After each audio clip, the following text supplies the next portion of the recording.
And this idea that our mental health was a genetic chemical destiny has actually always been myopic. It's not a comprehensive explanation of the evidence-based determinants of our mental health. And it's our least hopeful narrative, at least for those folks who aren't helped by meds. Welcome to Untrained.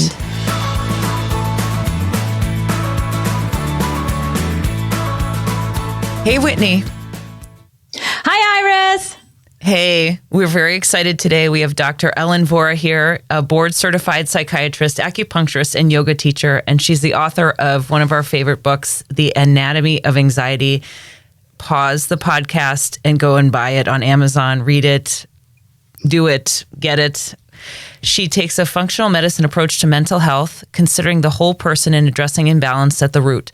Dr. Vora received her BA from Yale University and her MD from Columbia University. I saw her book in Barnes & Noble's in Virginia, and I was immediately drawn to the title and the idea of being able to treat anxiety holistically, right? So, it's all in your head. Go ahead and, cognitively work it out. But I love this approach that there are more ways in which I could approach the anxiety, that I could do more with my whole body. While the conventional medicine tends to view anxiety as a neck-up problem that is one of brain chemistry and psychology, the truth is that the origins of anxiety are rooted in the body. And this is from the book cover. Whitney, you wrote something, I think, that'll help tee us up for today's discussion. Yes. Well, so I just finished co-authoring a book on body image. So I think a lot about bodies and the role they play in our lives and how we treat them. So as I was reading your book, Ellen, and preparing for this conversation today, I wrote this. My body is my greatest teacher, my most faithful companion, and the one who knows me the best, as it has witnessed every moment of my life. Yet I have been taught to ignore, stifle, and manage her and not listen to her. A huge part of untraining that we do here on this podcast is teaching people to listen. Ellen's book offers a paradigm shift in our understanding of our anxiety and the role of the body in our anxiety. Ellen, welcome. We're so glad you're here. And I'd love to just hear from you. What's changed since you wrote this book for you? I'm so honored to be here. And way to kick it off with a hardball question. What's changed? It's so much. It's interesting about the book writing process. And I'm sure you're experiencing this firsthand right now, which is you do your best to channel everything that feels most resonant, that distills out a solution for you while you're in the writing process. And then years pass and there's a copywriting process and there's the publication process, and then it's interacting with people in the world. And often by the time you're talking about it, you've grown, we would hope, as a person, as a clinician, as a cultural critic. And so a lot for me has changed. If you mean like what's changed in my perspective about what I write about, or do you mean? However you wanted to answer the question works for me. I think that I'm working on my second book now. So in many ways, that's the answer to what's changed. It's what I feel is most important. What's that about? That one, we'll talk about that in a moment. That one, I say this somewhat tongue in cheek, but it's also completely serious. That one is about magic. So that's kind of the answer to what's changed for me, is more leaning into intuition and a female reclamation of our relationship to magic, to what we know through the antennas of our bodies and what we've been conditioned to distrust or silence or disavow within ourselves because it doesn't work in these patriarchal waters that we swim in. We've been taught that being what's rational and what's skeptical is what we value, what we celebrate, what we pay for. So we've all learned to perform that part of ourselves, but it might not be our whole truth. Sorry, Scott, for that. He doesn't like it when I have my oohs because it's bad for the audio, but I couldn't help it. I'm so excited to read that book and to have you back once that's out there. That's exciting. Thanks. Yeah. So stand by for a quick 6 years and it will be on shelves in a bookstore near you. But with the Anatomy of Anxiety, a big part of what's changed, actually, I really still very much stand by the ideas in the book.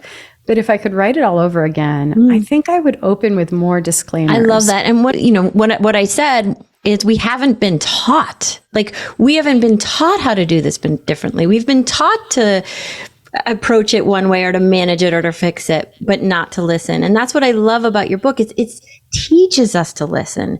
And we wanted to start, we want a 2-part series here. We've got true anxiety and false anxiety. And, we have more opportunity to be in relationship to our body and our anxiety than we once knew before reading this book. So could you, if it feels like a good next thing to talk about, talk to us about false anxiety? Yeah. So taking one step back, here's the central thesis of my book, which is that we've been taught that our mental health is the result of a genetic chemical imbalance. That's the serotonin hypothesis, the one that taught us that if we're feeling depressed or anxious, it's because we have low serotonin. It has us focused on our mental health just here, neck up. Mm-hmm. And it says, you're depressed, you're anxious, it's your brain chemistry, you can correct it with a pill. And that's been our menu of offerings for people that are suffering, is to say, you can do psychotherapy, you can do medication, you can do some combination therein. And for some folks, that works. That's the keys to the kingdom. And for that, I say hallelujah. Like, I'm in the business of decreasing human suffering. I have no dogmatic attachment to that not being the right strategy. That's a wonderful strategy for a subset of the population. Mm-hmm. And if that's you, that's great. And in many ways, you don't need to listen to the rest of the podcast. It's really just for the millions of people for whom that hasn't brought them adequate relief that I feel like we need to broaden the conversation. And this idea that our mental health was a genetic chemical destiny has actually always been myopic. It's not a comprehensive explanation of the evidence-based determinants of our mental health. And it's our least hopeful narrative, at least for those folks who aren't helped by meds.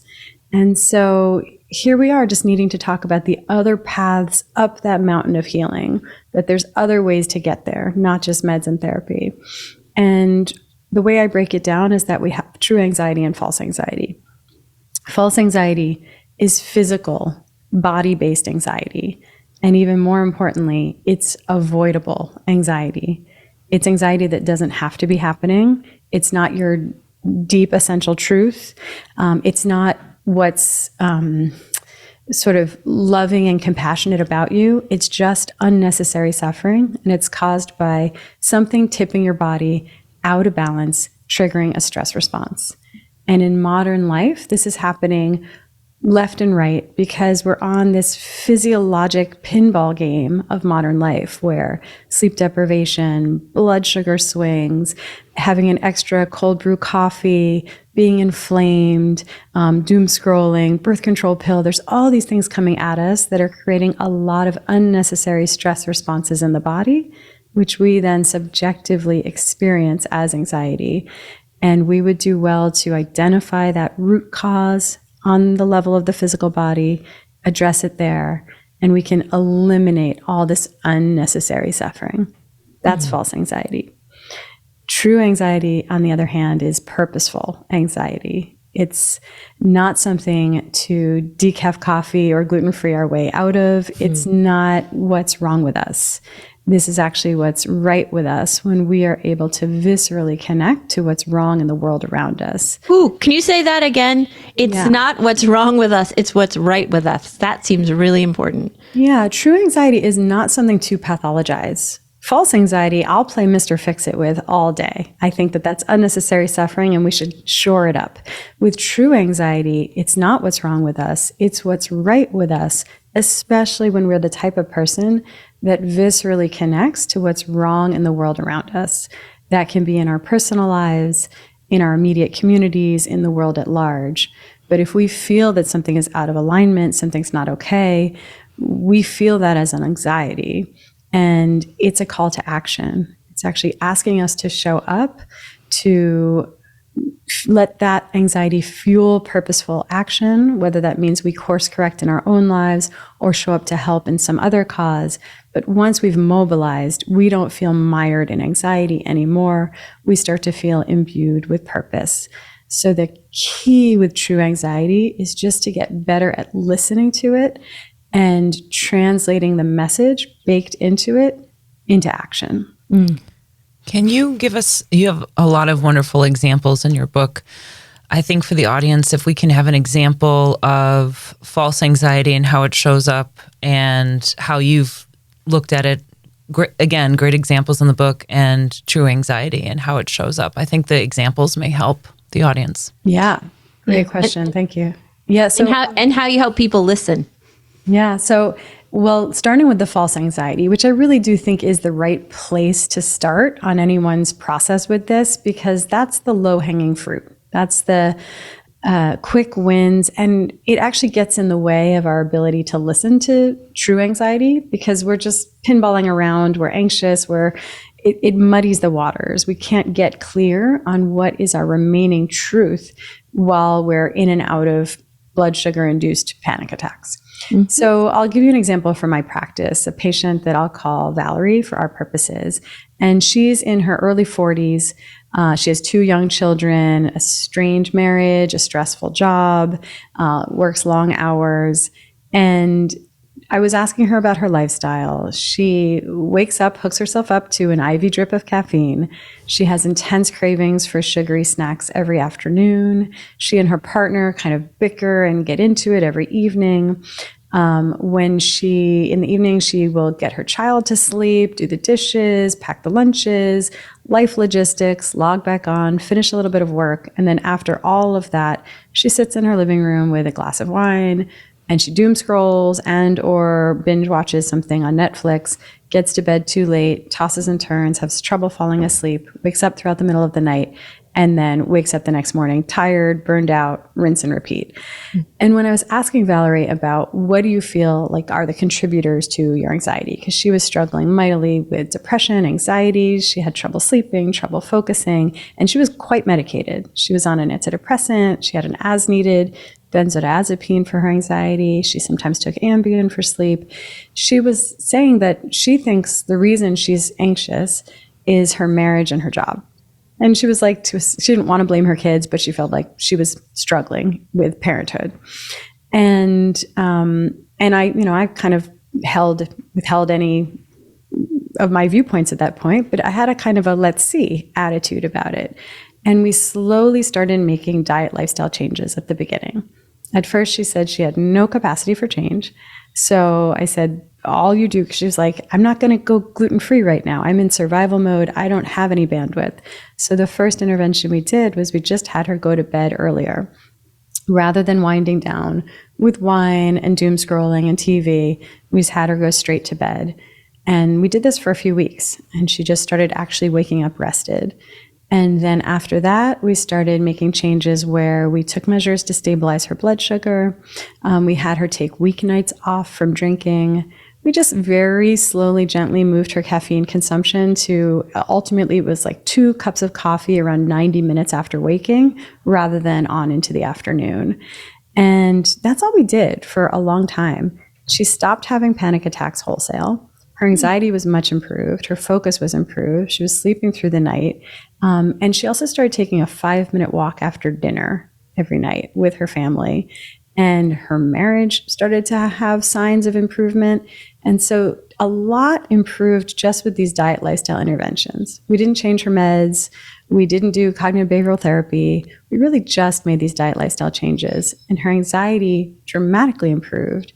And so this was an example where she cited work stress, marital stress as the reasons for her anxiety, but it ended up kind of more being the other way around, that her anxiety was a result of physiologic imbalance.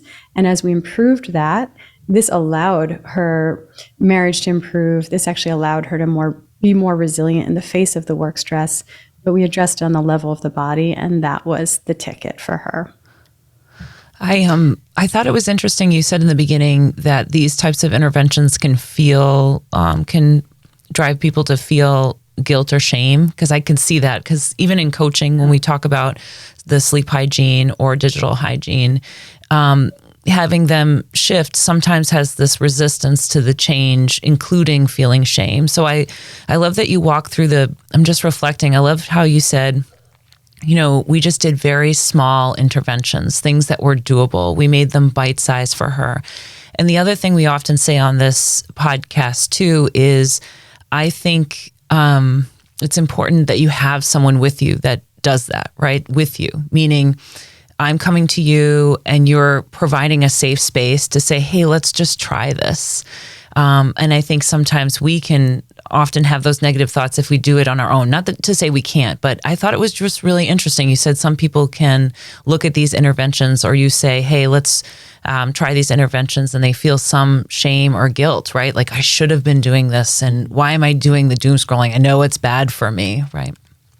Well, we had that meme for a while of I'm taking my stupid walk for my stupid mental health. And to me, that encapsulates what we're saying here, which is that it's irritating that something so simple could be impactful. We almost want it to be more serious and a pill that we can take. And two quick thoughts on this. One is that I remember I had a colleague email me once about her daughter, and she was saying, my daughter's really struggling, depression, anxiety. She had polycystic ovary syndrome. There was a lot going off with her period, with her hormones, and she was quite inflamed, had a lot of autoimmune symptoms, a lot of skin conditions. And she was basically saying, what do you recommend? And I talked about gut healing. I talked about blood sugar. I talked about sleep and inflammation. I don't think there is a categorical difference between this person is just a little stressed and this person has serious mental illness. There's certainly a difference in degree in how symptomatic someone is, but the body does not discriminate. If you're inflamed, this can show up as serious mental illness. And the body doesn't care that the intervention might look like soft science. That's what actually will help someone. And I've witnessed so many times where the medications, based on an adequate theory for why someone's depressed, like we know now, it's not something as simple as a serotonin imbalance. It has adequate results. And where someone doesn't get adequate relief from medication, but in fact they were inflamed, addressing the true root cause is what takes them out of being so symptomatic. And so I think we just have to shift away from thinking of it as 1-0, that something's real mental illness and therefore it requires a medication sometimes. And I think that I'm really thinking about this in terms of states like depression, anxiety.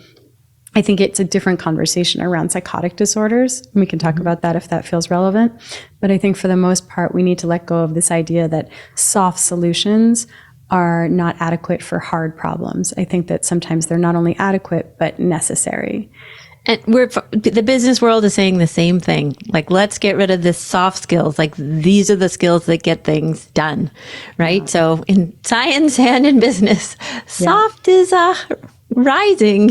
Well, this is the second book, all the ways that if you picture that ancient Taoist symbol of the yin yang, we're just in a state where we value the yang, the masculine, the rational, the data-driven, the hard science, and we devalue systematically the yin, the intuitive, the surrender, the non-doing, the collaborative, the magic. And we've been silencing it in ourselves. We deem it impermissible if we want to be accepted into the boys' clubs, but it's really got our society quite out of balance. And the solution is to give ourselves permission to be in the yin. So when you're working with your patients, or if you're giving permission to the people listening here, what is the permission slip you would like to give folks relative to experimenting with their own anxiety and false anxiety? Well, in many ways, false anxiety is the yang of this conversation, and it is very active, action-oriented. It's actually quite data-driven and evidence-based. It's just not what's being pushed by more of a pharmaceutical agenda. So, like, nothing in the false anxiety is taking a leap of faith or intuition. That's actually really, there's a lot of hard science to this. It's just that we haven't been focused on the role that blood sugar, say, is playing in anxiety. We're focused on serotonin, and it turns out you had the medication you needed in your kitchen cabinet. And so it's more just to look at where industry interest has pushed us to value certain interventions over others. It's the true anxiety that really gets into the yin, and that's where we're giving someone the permission slip to trust their body, and even to see the body as, yes, in the false anxiety sense, a meat sack that we need to take care of. And if we're not taking care of it, it will get in the way of our well-being. But it's more than that. It's an antenna. It's an instrument for perceiving. It's an instrument for enjoying. And I think true anxiety is really focused on what I call psychospiritual health. It's our fundamental human needs for community, for a sense of meaning and purpose, for ritual and play and purpose, and for feeling like we are being of service. And so, and I meant to say there, pleasure also. And so I think that true anxiety is really focused on all of these needs. And it's much more of a yin intuitive practice to listen for what's not already being met. And where can I give myself permission to spend time on that? Because most of those things are not what the world is telling you is a good use of our time. We're saying be productive, show us results. And this is really saying slow down, get still, put the phone to the side, spend time in nature, not while listening to a podcast, but just in silence, and to listen and to then trust what we hear. Hey, Untrained Tribe. Dr. Ellen Vora's podcast was longer than our usual podcast, but it was so worth it and so great, full of great nuggets. So this is the end of part 1 of the podcast, and tune in when we publish part 2 with Dr. Ellen Vora.